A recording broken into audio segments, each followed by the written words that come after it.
जय श्री राम। राम राम सब भक्तों को राम राम। मेरा नाम अर्चना है और मैंने आज सोचा कि रामायण जो है रामचरितमानस तुलसीदास द्वारा ये सब भक्तों को और जो नई पीढ़ी है उसको सुनाने के लिए मैंने इस चैनल पे आई हूँ। और अभी इस समय पुरुषोत्तम चल रहा है। आज तारीख है 3 जुलाई और गुरु पूर्णिमा भी है और 3 जुलाई 2023 को मैं शुरू कर रही हूँ। और जो नए बच्चे हैं उनको रामचरितमानस पढ़ने का समय नहीं है या उन्हें लगता है कि उन्हें समझ नहीं आ रही है, तो उनके लिए मैं रामचरितमानस को हिंदी में पूरा करती हूँ। इसमें रामचरितमानस में 909 टोटल पेज हैं। तो इस समय पुरुषोत्तम मास है तो 2 महीने हमें मिल गए हैं श्रावण मास के। तो एक दिन में 15 पेज मैं करूँगी आप सबके लिए। तो जब मैं छोटी थी तो पिताजी कहते थे कि आप है ना रामायण पढ़ो। रोज़ तो हम रोज़ पढ़ते थे अपने स्टूडेंट लाइफ में। तो कुछ दोहे हैं जिनसे सोरठे जिनसे रामायण को शुरू किया जाता था, तो उन्हें आज मैं सुनाती हूँ और उसके बाद 15 पेज रोज़ हम हिंदी में करेंगे। ठीक है। जो सुमिरत सिद्धि होय गणनायक करिबर बदन, रमा करऊ अनुग्रह सोय बुद्धि राशि शुभ गुण सदन, रमा मूक होई बाचाल पंगु चढ़ई गिरिवर गहन, रमा जासु कृपा सुदयाल द्रवऊ सकल कलिमल दहन, रमा नील सरोरुह श्याम तरुण अरुण बारिज नयन, रमा करऊ सुमम उर्धाम सदा क्षीर सागर शयन, रमा कुंद इंदु समदेह उमा रमन करुणायन, रमा जाहि दीन परने करऊ कृपा मर्दन मयन, रमा बंदऊ गुरुपद कंज कृपा सिंधु नर रूप हरि, रमा महामोह तम पुंज जासु वचन रवि कर निकर, रमा बंदऊ मुनि पद कंज रामायण जेहि निर्मयऊ, रमा सकर सुकोमल मंज दोष रहित दूषण सहित, रमा बंदऊ चारऊ वेद भव वारिधि बोहित सरिस, रमा जिनाहि न सपने खेद बरनत रघुवर बिसद जसु, रमा बंदऊ विधि पद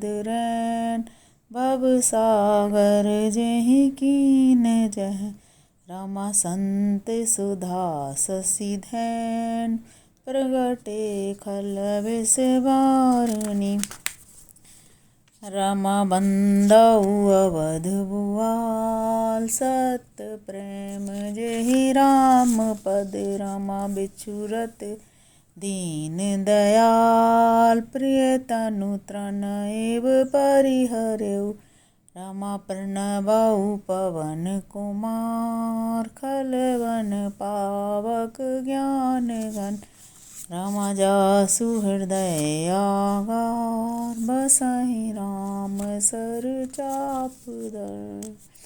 जय श्री राम। जय बालाजी महाराज। श्री रामचरितमानस का बालकांड हिंदी में पढ़ती हूँ मैं। अक्षरों, अर्थ समूहों, रसों, छंदों और मंगलों की करने वाली सरस्वती जी और गणेश जी की मैं वंदना करता हूँ। श्रद्धा और विश्वास के स्वरूप श्री पार्वती जी और शंकर जी की मैं वंदना करता हूँ, जिनके बिना सिद्धजन अपने अंतःकरण में स्थित ईश्वर को नहीं देख सकते। ज्ञानमय नित्य शंकर रूपी गुरु की मैं वंदना करता हूँ, जिनके आश्रित होने से ही टेढ़ा चंद्रमा भी सर्वत्र वंदित होता है। श्री सीताराम जी के गुण समूह रूपी पवित्र वन में विहार करने वाले विशुद्ध विज्ञान संपन्न कवि स्वर श्री वाल्मीकि जी और कपीश्वर श्री हनुमान जी की मैं वंदना करता हूँ।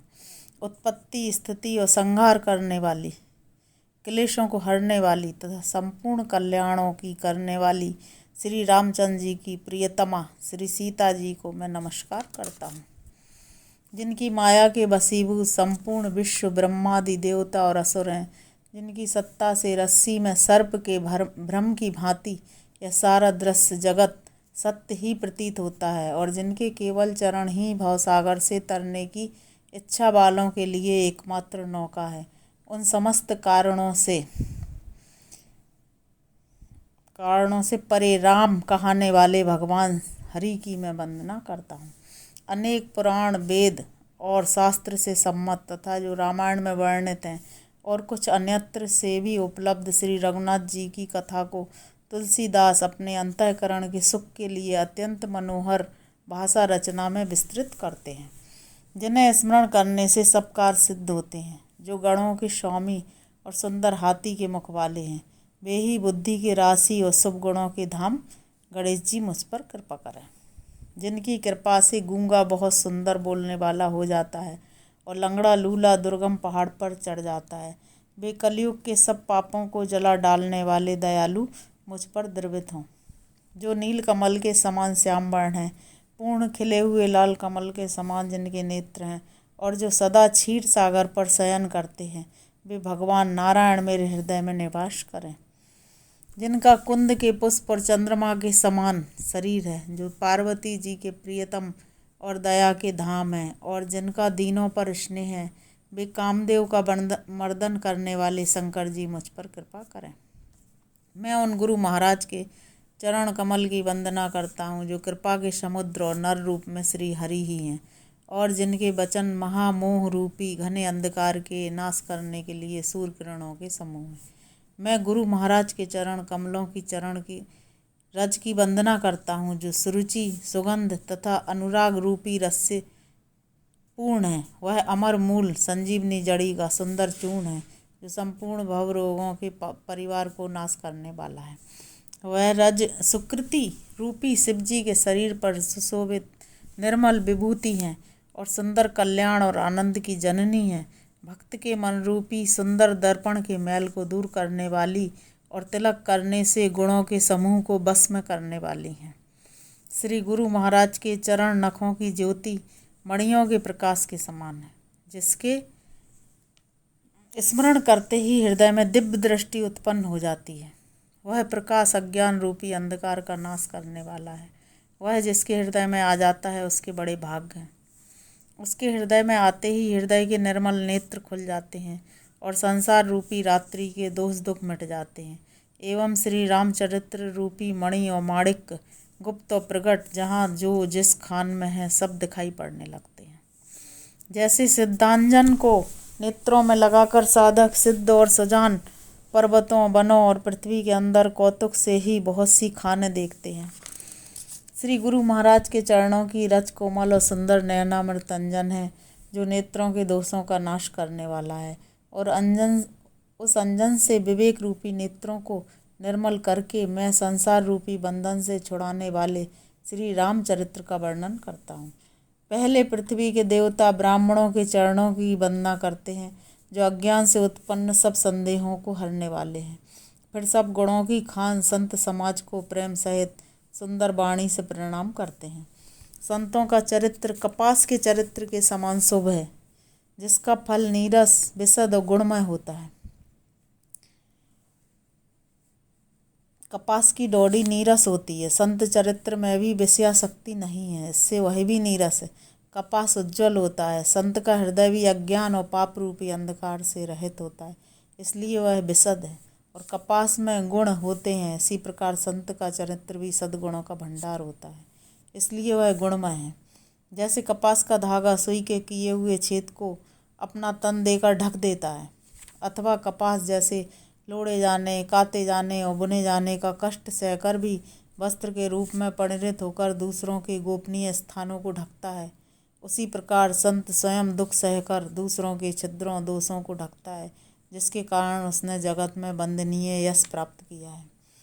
संतों का समाज आनंद और कल्याणमय है। जो जगत में चलता फिरता तीर्थराज प्रयाग है, जहाँ संत समाज रूपी प्रयागराज में राम भक्ति रूपी गंगा जी की धारा है और ब्रह्म विचार का प्रचार सरस्वती जी हैं। विधि और निषेध, यह करो और यह न करो रूपी कर्मों की कथा कलयुग के पापों को हरने वाली सूर तनया यमुना जी हैं और भगवान विष्णु और शंकर जी की कथाएं त्रिवेणी रूप से सुशोभित हैं, जो सुनते ही सब आनंद और कल्याणों को देने वाली हैं। उस संत समाज रूपी प्रयाग में अपने धर्म में जो अटल विश्वास है वह अक्षय वट है और शुभ कर्म ही उस तीर्थराज का समाज है। वह सब देशों में सब समय सभी को सहज ही में प्राप्त हो सकता है और आदरपूर्वक सेवन करने से कलेशों का नष्ट करने वाला है। वह तीर्थराज अलौकिक और अकथनीय है एवं तत्काल फल देने वाला है। उसका प्रभाव प्रत्यक्ष है। जो मनुष्य इस संत समाज रूपी तीर्थराज का प्रभाव प्रसन्न मन से सुनते और समझते हैं और फिर अत्यंत प्रेम पूर्वक इसमें गोते लगाते हैं, वे शरीर के रहते ही धर्म अर्थ काम मोक्ष चारों फल पा जाते हैं। इस तीर्थराज में स्नान का फल तत्काल ऐसा देखने में आता है कि कौवे कोयल बन जाते हैं और बगले हंस। यह सुनकर कोई आश्चर्य न करे, क्योंकि सत्संग की महिमा छिपी नहीं है। वाल्मीकि जी, नारद जी और अगस्त्य जी ने अपने अपने मुखों से अपनी होनी कही है। जल में रहने वाले, जमीन पर चलने वाले और आकाश में विचरने वाले नाना प्रकार के जड़ चेतन जितने जीव इस जगत में हैं, उनमें से जिसने जिस समय जहाँ कहीं भी जिस किसी यत्न से बुद्धि, कीर्ति, सद्गति, विभूति और भलाई पाई है, सो सब सत्संग का ही प्रभाव समझना चाहिए। वेदों में और लोक में इनकी प्राप्ति का दूसरा कोई उपाय नहीं है। सत्संग के बिना विवेक नहीं होता और श्री राम जी की कृपा के बिना वह सत्संग सहज में मिलता नहीं। सत्संगति आनंद और कल्याण की जड़ है। सत्संग की सिद्धि ही फल है और सब साधन तो फूल है। दुष्ट भी सत्संगति पाकर सुधर जाते हैं, जैसे पारस के स्पर्श से लोहा सुहावना हो जाता है। किंतु देवयोग से यदि कभी सज्जन कुसंगति में पड़ जाते हैं तो वे वहाँ भी सांप की मणि के समान अपने गुणों का ही अनुसरण करते हैं। ब्रह्मा, विष्णु, शिव, कवि और पंडितों की वाणी भी संत महिमा का वर्णन करने में सक जाती है। वह मुझसे किस प्रकार नहीं कही जाती, जैसे साग तरकारी बेचने वाले से मणियों के गुण समूह नहीं कहे जा सकते। मैं संतों को प्रणाम करता हूँ, जिनके चित्त में समता है, जिनका ना कोई मित्र है ना शत्रु। जैसे अंजलि में रखे हुए सुंदर फूल दोनों ही हाथों को समान रूप से सुगंधित करते हैं, वैसे ही संत शत्रु और मित्र दोनों का ही समान रूप से कल्याण करते हैं। संत सरल हृदय और जगत के हितकारी होते हैं। उनके ऐसे स्वभाव और स्नेह को जानकर मैं विनय करता हूँ। मेरी इस बाल विनय को सुनकर कृपा करके श्री राम जी के चरणों में मुझे प्रीति दें। अब मैं सच्चे भाव से दुष्टों को प्रणाम करता हूँ, जो बिना ही प्रयोजन अपना हित करने वाले के भी प्रतिकूल आचरण करते हैं। दूसरों के हित की हानि ही जिनकी दृष्टि में लाभ है, जिनको दूसरों के उजड़ने में ही हर्ष और बसने में विषाद होता है, जो हरि और हर के यश रूपी पूर्णिमा के चंद्रमा के लिए राहु के समान है और दूसरों की बुराई करने में सहस्त्रबाहु के समान वीर हैं, जो दूसरों के दोषों को हजार आँखों से देखते हैं और दूसरों के हित रूपी घी के लिए जिनका मन मक्खी के समान है, जो तेज में अग्नि और क्रोध में यमराज के समान है, पाप और अवगुण रूपी धन में कुबेर के समान धनी है, जिनकी बढ़ती सभी के हित का नाश करने के लिए केतु के समान है और जिनके कुंभकर्ण की तरह सोते रहने में ही भलाई है। जैसे ओले खेती का नाश करके आप भी गल जाते हैं, वैसे ही वे दूसरों का काम बिगाड़ने के लिए अपना शरीर तक छोड़ देते हैं। मैं दुष्टों को शेष जी के समान समझकर प्रणाम करता हूँ, जो पराये दोषों का हजार मुखों से बड़े रोष के साथ वर्णन करते हैं। पुनः उनको राजा पृथु के समान जानकर प्रणाम करता हूँ, जो 10,000 कानों से दूसरों के पापों को सुनते हैं। फिर इंद्र के समान मानकर उनकी विनय करता हूँ, जिनको सुरा नीकी और हितकारी मालूम होती हैं, जिनको कठोर वचन रूपी वज्र सदा प्यारा लगता है और जो हजार आँखों से दूसरों के दोषों को देखते हैं। दुष्टों की यह रीति है कि वे उदासीन शत्रु अथवा मित्र किसी का भी हित सुनकर जलते हैं। यह जानकर दोनों हाथ जोड़कर यह जन प्रेम पूर्वक उनसे विनय करता है। मैंने अपनी ओर से विनती की है, परंतु वे अपनी ओर से कभी नहीं चूकेंगे। कौओं को बड़े प्रेम से पालिए, परंतु वे क्या कभी मांस के त्यागी हो सकते हैं। अब मैं संत और असंत दोनों के चरणों की वंदना करता हूँ। दोनों ही दुख देने वाले हैं, परंतु उनमें कुछ अंतर कहा गया है। वह अंतर यह है कि एक तो बिछुड़ते समय प्राण हर लेते हैं और दूसरे मिलते हैं तब दारुण दुख देते हैं। दोनों जगत में एक साथ पैदा होते हैं, पर कमल और जौंक की तरह उनके गुण अलग अलग होते हैं। साधु अमृत के समान और असाधु मदिरा के समान हैं। दोनों को उत्पन्न करने वाला जगत रूपी अगाध समुद्र एक ही है। भले और बुरे अपनी अपनी करनी के अनुसार सुंदर यश और अपयश की संपत्ति पाते हैं। अमृत, चंद्रमा, गंगा जी और साधु एवं विष, अग्नि, कलयुग के पापों की नदी अर्थात कर्म नाशा और हिंसा करने वाले, इनके गुण अवगुण सबको ही जानते हैं, किंतु जिसे जो भाता है उसे वही अच्छा लगता है। भला भलाई ही ग्रहण करता है और नीच नीचता को ही ग्रहण किए रहता है। अमृत की सराहना अमर करने में होती है और विष की मारने में। दुष्टों के पापों और अवगुणों की और असाधुओं के गुणों की कथाएं दोनों ही अपार और अथाह समुद्र हैं। इसी से कुछ गुण और दोषों का वर्णन किया गया है, क्योंकि बिना पहचाने उनका ग्रहण या त्याग नहीं हो सकता। भले बुरे सभी ब्रह्मा के पैदा किए हुए हैं, पर गुण और दोषों को चार वेदों ने उनको अलग किया है।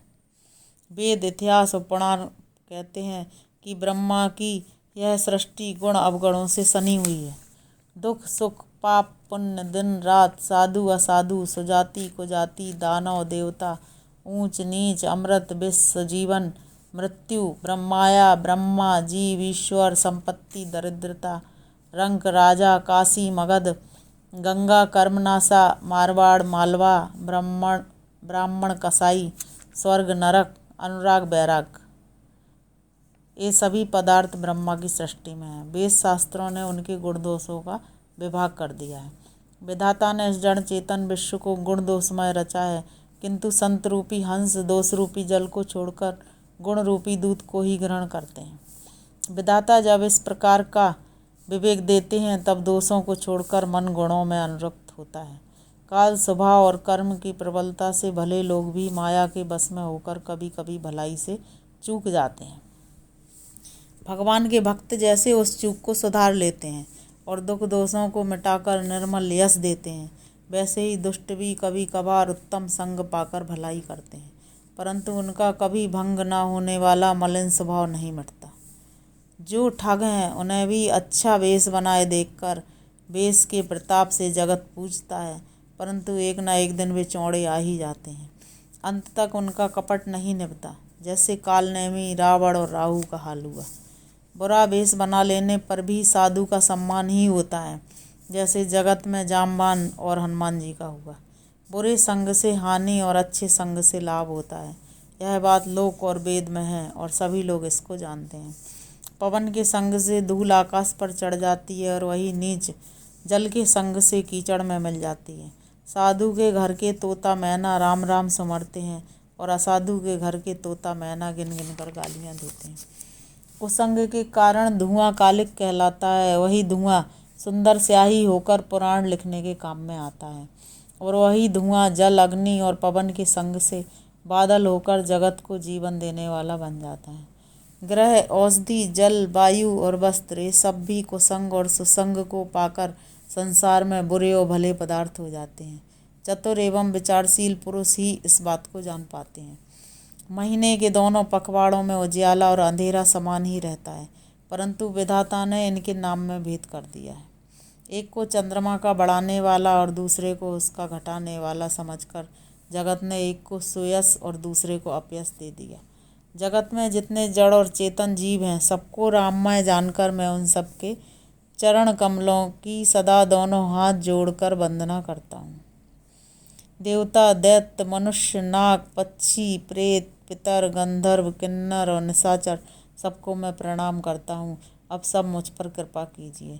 84 लाख योनियों में 4 प्रकार के जीव जल, पृथ्वी और आकाश में रहते हैं। उन सब से भरे हुए इस सारे जगत को श्री सीताराममय जानकर मैं दोनों हाथ जोड़कर प्रणाम करता हूँ। मुझको अपना दास जानकर कृपा की खान आप सब लोग मिलकर छल छोड़कर कृपा कीजिए। मुझे अपने बल बुद्धि का भरोसा नहीं है, इसलिए मैं सबसे विनती करता हूँ। मैं श्री रघुनाथ जी के गुणों का वर्णन करना चाहता हूँ, परंतु मेरी बुद्धि छोटी है और श्री राम जी का चरित्र अथाह है। इसके लिए मुझे उपाय का एक भी अंग अर्थात कुछ भी उपाय नहीं सूझता। मेरे मन और बुद्धि कंगाल हैं, किंतु मनोरथ राजा है। मेरी बुद्धि तो अत्यंत नीची है और चाह बड़ी ऊंची है। चाह तो अमृत पाने की है, पर जगत में जुड़ती छाछ भी नहीं। सज्जन मेरी ढिठाई को क्षमा करेंगे और मेरे बाल बचनों को मन लगाकर सुनेंगे। जैसे बालक जब तोतले वचन बोलता है तो उसके माता पिता उन्हें प्रसन्न मन से सुनते हैं, किंतु क्रूर कुटिल और बुरे विचार वाले लोग जो दूसरों के दोषों को ही भूषण रूप से धारण किए रहते हैं हंसेंगे। रसीली हो या अत्यंत फीकी, अपनी कविता किसे अच्छी नहीं लगती, किंतु जो दूसरों की रचना को सुनकर हर्षित होते हैं, ऐसे उत्तम पुरुष जगत में बहुत नहीं है। हे भाई, जगत में तालाबों और नदियों के समान मनुष्य ही अधिक हैं, जो जल पाकर अपनी ही बाढ़ से बढ़ते हैं। समुद्र सा तो कोई एक बिरला ही सज्जन होता है, जो चंद्रमा को पूर्ण देखकर उमड़ पड़ता है। मेरा भाग्य छोटा है और इच्छा बहुत बड़ी है, परंतु मुझे एक विश्वास है कि इसे सुनकर सज्जन सभी सुख पावेंगे और दुष्ट हंसी उड़ाएंगे, किंतु दुष्टों के हंसने से मेरा हित ही होगा। मधुर कंठ वाली कोयल को कौए तो कठोरी कहा करते हैं, जैसे बगुले हंस को और मेढक पपीहे को हंसते हैं, वैसे ही मलिन मन वाले दुष्ट निर्मल वाणी को हंसते हैं। जो ना तो कविता के रसिक हैं और ना जिनका श्री रामचंद्र जी के चरणों में प्रेम है, उनके लिए भी यह कविता सुखद हास्य रस का काम देगी। प्रथम तो यह भाषा की रचना है, दूसरे मेरी बुद्धि भोली है, इससे यह हंसने के योग्य है। हंसने में उन्हें कोई दोष नहीं। जिन्हें ना तो प्रभु के चरणों में प्रेम है और ना अच्छी समझ ही है, उनको यह कथा सुनने में फीकी लगेगी। जिनकी श्री हरि और श्री हर के चरणों में प्रीति है और जिनकी बुद्धि कुतर्क करने वाली नहीं है, उन्हें श्री रघुनाथ जी की यह कथा मीठी लगेगी। सज्जनगढ़ इस कथा को अपने जी में श्री राम जी की भक्ति से भूषित जानकर सुंदर वाणी से सराहना करते हुए सुनेंगे। मैं ना तो कवि हूँ, ना वाक्य रचना में कुशल हूँ।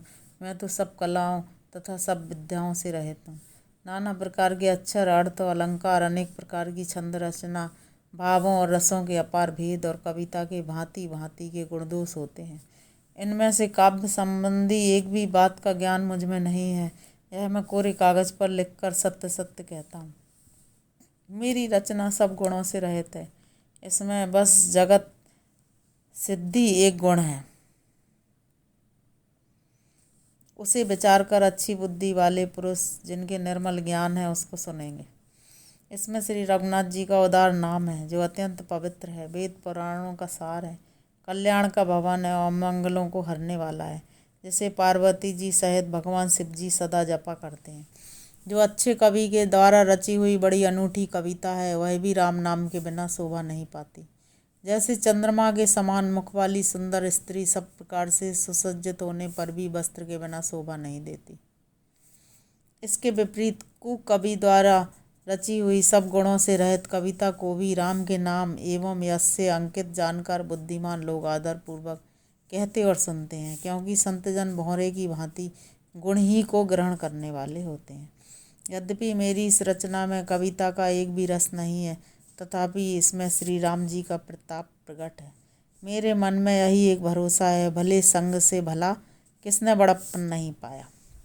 धुआं भी अगर के संग से सुगंधित होकर अपने स्वाभाविक कड़वेपन को छोड़ देता है। मेरी कविता अवश्य भद्दी है, परंतु इसमें जगत का कल्याण करने वाली राम कथा रूपी उत्तम वस्तु का वर्णन किया गया है। तुलसीदास जी कहते हैं कि श्री रघुनाथ जी की कथा कल्याण करने वाली और कलयुग के पापों को हरने वाली है। मेरी इस भद्दी कविता रूपी नदी की चाल पवित्र जल वाली नदी की चाल की भांति टेढ़ी है। प्रभु श्री रघुनाथ जी के सुंदर यश के संग से यह कविता सुंदर तथा सज्जनों के मन को भाने वाली हो जाएगी। शमशान की अपवित्र राख भी श्री महादेव जी के अंग के संग से सुहावनी लगती है और स्मरण करते ही पवित्र करने वाली होती है। श्री राम जी के यश के संग से ही मेरी कविता सभी को अत्यंत प्रिय लगेगी। जैसे मलय पर्वत के संग से काष्ठ मात्र वंदनीय हो जाता है, फिर क्या कोई काठ का विचार करता है। श्यामा गो काली होने पर भी उसका दूध उज्जवल और बहुत गुणकारी होता है, यही समझकर सब लोग उसे पीते हैं। इसी तरह गमारू भाषा में होने पर भी श्री सीताराम जी के यश को बुद्धिमान लोग बड़े चाव से गाते और सुनते हैं। मणि माणिक और मोती की जैसी सुंदर छवि है, वह सांप, पर्वत और हाथी के मस्तक पर वैसी शोभा नहीं पाती। राजा के मुकुट और नवयुवती स्त्री के शरीर को पाकर ही ये सब अधिक शोभा को प्राप्त होते हैं। इसी तरह बुद्धिमान लोग कहते हैं कि सुकवि की कविता भी उत्पन्न और कहीं होती है और शोभा अन्यत्र कहीं पाती है। कवि के स्मरण करते ही उसकी भक्ति के कारण सरस्वती जी ब्रह्मालोक को छोड़कर दौड़ी जाती हैं। सरस्वती जी की दौड़ी आने की वह थकावट रामचरित रूपी सरोवर में उन्हें नहलाए बिना दूसरे करोड़ों उपायों से भी दूर नहीं होती। कवि और पंडित अपने हृदय में ऐसा विचार कर कलयुग के पापों को हरने वाले श्री हरि के यश का ही गान करते हैं। संसारी मनुष्यों का गुणगान करने से सरस्वती जी सिर धुनकर पछताने लगती हैं। बुद्धिमान लोग हृदय को समुद्र, बुद्धि को सीप और सरस्वती को स्वाति नक्षत्र के समान कहते हैं। इसमें यदि श्रेष्ठ विचार रूपी जल बरसता है तो मुक्तामणि के समान सुंदर कविता होती है।